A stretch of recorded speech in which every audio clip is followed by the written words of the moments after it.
ভালো কোনো political drama যদি দেখতে যান তাহলে অবশ্যই পারলে এই সিরিজটা দেখুন। আমি কথা বলতে চলছি মায়াসভা বলে একটি তেলেগু সিরিজে, যেটা আমি হিন্দি ডাব ভার্সন দেখলাম সোনি লিভে। 9টা এপিসোড, ডিউরেশন প্রায় 30 মিনিট থেকে 50-51 মিনিটের মতো। তো কেমন হলো এই সিরিজটা? বেসিক্যালি এখানে দেখুন, যারা অভিনয় করেছে তাদের নাম আমি জানি না, পরিষ্কার কথা জানি না।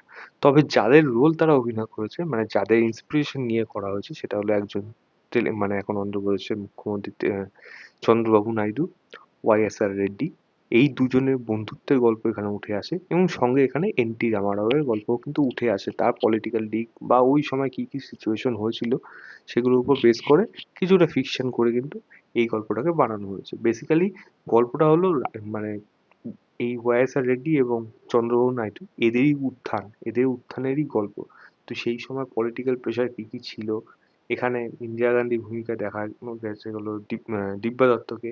এবং বেসিক্যালি ক্যারেক্টারটাকে ইন্দিরা গান্ধী প্রত্যেকেরই নাম না পাল্টে দিয়েছে। যেমন চন্দ্রবাবু নাইডুর নাম পাল্টে দিয়েছে, ওয়াইএসআর রেড্ডির নাম পাল্টে দিয়েছে, এনটিআর এর জায়গায় আরসিআর করে দিয়েছে, ইন্দিরা গান্ধীর জায়গায় ইরাবতী করে দিয়েছে, তা আবার বাঙালি করেছে ইরাবতী বসু।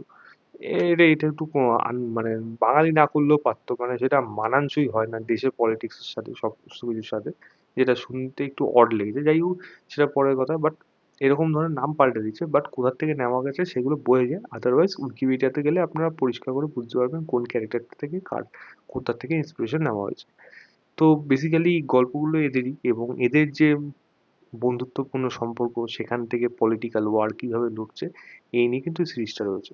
এর থেকে বেশি হলে আপনারা সোনি লিভে যান, গিয়ে দেখুন, দেখে জানাবেন কেমন লেগেছে। ডাবিং কিন্তু, হিন্দি ডাবিং কিন্তু ঠিকঠাক হয়েছে। যদি জিজ্ঞেস করুন কি কি কি ভালো জিনিস হয়েছে, একটা পলিটিক্যাল ড্রামা যখনই করতে হয় না, যখন কোনো বিশেষ কোনো ব্যক্তির আপনি দেখাবেন, গল্প দেখাবেন, তখন সেই ব্যক্তির না গ্রাউন্ড লেভেল থেকে অনেক কিছু মানে রিসার্চের প্রয়োজন হয়। সেই ব্যক্তিটা কি ছিল, কোথা থেকে তার মানসিক ভাবনা এরকম চেঞ্জ হলো, এবং সেখান থেকে তার পদক্ষেপগুলো, এবং ভবিষ্যতে তাকে যখন সেই যেই জিনিসগুলোর বিরুদ্ধে লড়ছে সেইগুলো যখন সে তখন তার উপর অ্যালিগেশন আসছে, তখন সে সেগুলোর উপরে রিয়াক্ট কিভাবে করছে।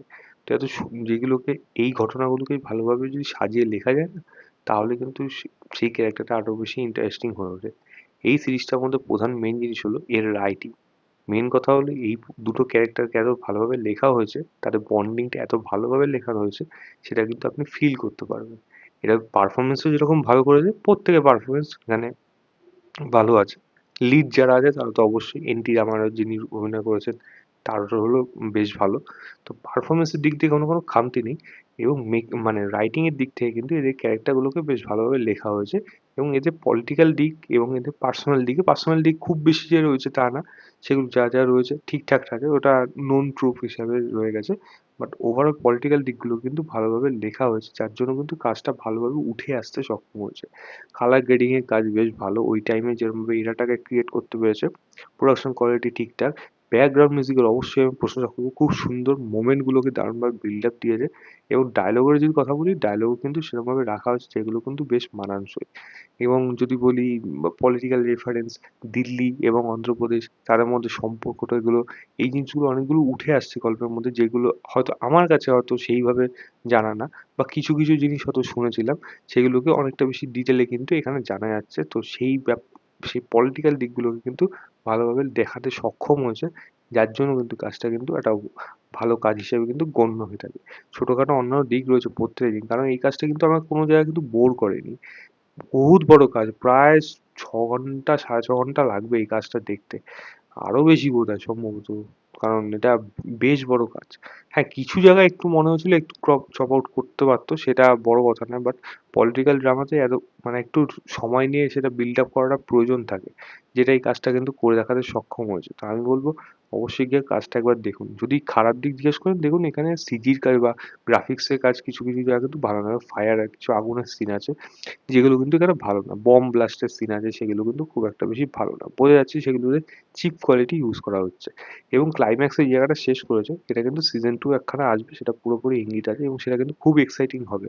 কারণ এই সিজনটা আমার মনে হয় বেশ ভালো রকম ভাবে কিন্তু রেসপন্স পেতে চলেছে, বিশেষ করে অন্ধ্রপ্রদেশ তেলেঙ্গানাতে। এবং যে জায়গাটা তারা শেষ করছে সেটা দেখে আমার মনে হলো ক্লাইম্যাক্সটা যেই জায়গায় গিয়ে দাঁড়ালো তার মাঝখানে অনেকটা গল্প রয়েছে, সেই গল্পটা না তারা এখানে দেখালো না। এবার এটা যদি তারা সেকেন্ড মানে সিজন 2 তে দেখায়, তাহলে গিয়ে ভেবে ভাবা যাবে যে হ্যাঁ ঠিকঠাক তারা ভালোভাবে সেটাকে লিখতে সক্ষম হচ্ছে। কিন্তু সেটাকে যদি পুরোপুরি হাবিশ করে দেয়, কারণ একটা মানুষ আর মানুষ চিন্তা ভাবনা সেগুলো অনেক চেঞ্জ, তার থেকে পদক্ষেপ অনেক কিছুই রয়েছে যেটা উপর দিয়ে কয়েক সেকেন্ডের মধ্যে কিছু জিনিস ইনসিডেন্ট দেখিয়ে সেগুলো দেখাইয়ে না বা লেখা দেখিয়ে সেগুলোকে বার করে দেওয়া হয়েছে। যদি পলিটিক্যাল ব্যাপারে নলেজ থাকে আপনার অন্ধ্রপ্রদেশে বিশেষ করে, তাহলে আপনারা সেগুলো জানতে পারবেন। কিন্তু সেইগুলো ভিজুয়াল স্টোরি টেলিং অনেক বেশি ইম্পর্টেন্ট থাকে। আমার মনে হয় সেটা ভালোভাবে দেখালে কাজটা অনেক বেশি আরো বেটার হতে পারতো। কিন্তু কোথাও না কোথাও গিয়ে কাজটা কিন্তু সেই জায়গা থেকে মিস করে গেল, ক্লাইম্যাক্সটা বিশেষ করে। আদারওয়াইজ দারুণ জায়গায় কিন্তু ক্লাইম্যাক্সটা শেষ করতে পারতো, হয়েওছে, বাট সেটা অনেক বেশি বেটার হতে পারতো। মাঝখানে কিছু সিন যদি আরো বেশি ওই মানে অ্যাটলিস্ট দরকার ছিল সেখানে কিছু ঘটনা দেখানো, সেটা মিস করে গেছে আমার মনে হচ্ছে। আদারওয়াইজ এটা গিয়ে দেখুন, আমার কিন্তু বেশ ভালো লেগেছে। আমি কাজটাকে 3.75 দেবো আউট অফ 5 বলবো, 4 স্টারও দিতে পারি আউট অফ 5 বলবো। অবশ্যই সোনালিতে যান, গিয়ে দেখুন, দেখে জানাবেন আপনাদের কেমন লেগেছে। তো এই ছিল আমার ওভারঅল রিভিউ মায়াসভা বলে ওয়েব সিরিজটা। ভিডিওটা ভালো লাগলে লাইক শেয়ার, চ্যানেলটাকে অবশ্যই সাবস্ক্রাইব করে দিন। বাই।